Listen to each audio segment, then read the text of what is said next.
Good afternoon. Good to have you with us at 4 o'clock. I'm Dustin Grove. Welcome back, Felicia. Yeah, happy to be here.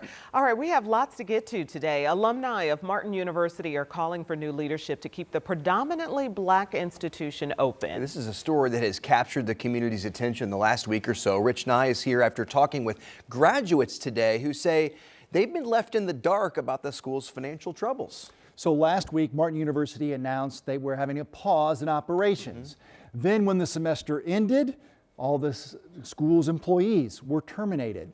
So now today, members of the Martin University Alumni Association called the media to the school to proclaim that the school is not dead. They are calling for the resignation of the Board of Trustees Chairman Joseph Perkins. The president of the Alumni Association says he believes Perkins is trying to sell off the university. The Alumni Association says all of its efforts to be informed about the financial struggles of the school have been denied by the board. Joseph Perkins must resign. We asked him for his resignation today. And we're going to start from the top and we're going down because all other board members, they're not safe either because answers must be given to us. We have students, we have faculty, we have staff that are now looking for answers with no answers. $5 million for Martin University was removed from the state budget, but the alums say the school operated for years without any state funding.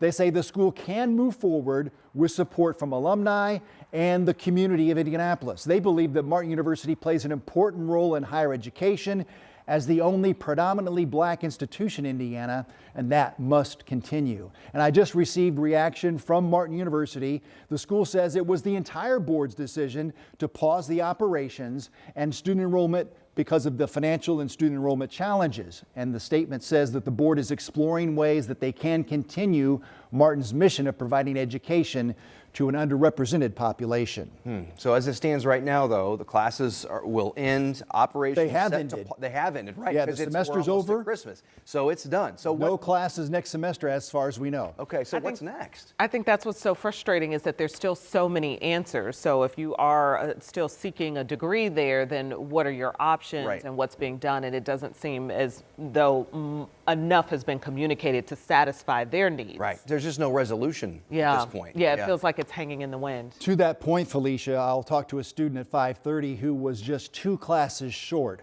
of graduating and now is unsure where his education future lies. Yeah, lots of questions. All right. Rich, thank you. Thanks.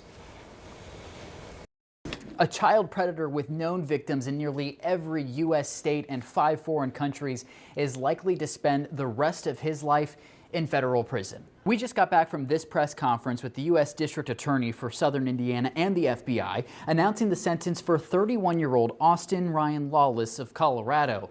Lawless sexually exploited and extorted at least 84 underage victims over the course of nearly 5 years. All of that thankfully came to an end in 2022 when a victim here in Indiana came forward to police. Prosecutors called Lawless a monster and say it is by far one of the worst cases of child sexual exploitation they have ever seen. In court Wednesday, a judge sentenced Lawless to 84 years in prison. I've been an agent for 25 years and I cannot think of a case quite like this in my entire career. It is horrific. Investigators fear there might be more victims in this case. If that is you or someone you know, you are asked to get in contact with the FBI. Lawless will be on supervised release for the remainder of his life should he get out of prison at 115 years old. He'll also have to pay restitution to the victims. All right, that was Ashton there. And Metro Police are reviewing their accomplishments this year, reflecting on their Criminal Investigations Division. The division highlighting a year of holding offenders accountable while providing answers to victims' families. Well, the CID says this year they have seen nearly 100 fewer victims of non-fatal shootings compared to last year. 7 jury trials clearing 8 cases involving 11 victims. Nearly 3,500 victims connected to the Victims Assistance Unit, and help from the community has also aided in many investigations. 7,000 Crime Stopper tips this year. So it shows that people are engaged, and we want people to continue to be engaged. And so I'm holding the challenge to our community. We want to see 10,000 Crime Stopper tips in 2026. And those Crime Stopper tips are resulting in over 100 arrests and $30,000 in rewards. IMPD says your help is crucial to help keep these numbers up in 2026. Great to see so much involvement from the community to help solve those crimes. Interesting poll numbers are out this week when it comes to what Hoosiers think about the two-party political system. The group Independent Indiana released the results that show almost 7 out of 10 voters think this system leaves too many people out. They say a lot of folks don't fully fit into the Republican or the Democratic Party, and that's why this nonprofit is working to promote more independent candidates. And one of the ways they want to do that is by getting rid of straight ticket voting, also known as straight party voting in Indiana. That's where you choose a party's entire slate of candidates with just one single ballot mark, either Republican or Democrat. Right now, only 6 states still allow it.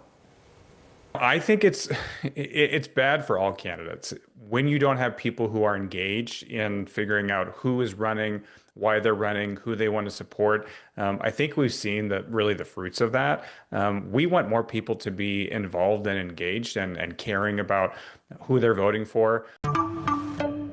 Lawmakers would have to be the ones to repeal straight ticket voting. You can watch my entire interview with Independent Indiana on Crossroads Politics. We've got that segment streaming on WTHR+. All right, interesting proposal there. All right, and a food pantry on the west side of Indianapolis is meeting the growing need of its community. Mary Rigg Neighborhood Center's pantry plans to expand next month. Our Ella Rhodes has the details.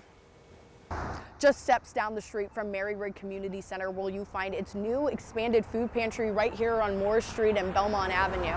Now they're just putting on the finishing touches. Since 2024, Mary Rigg's food pantry saw a steady increase in people coming to them for help.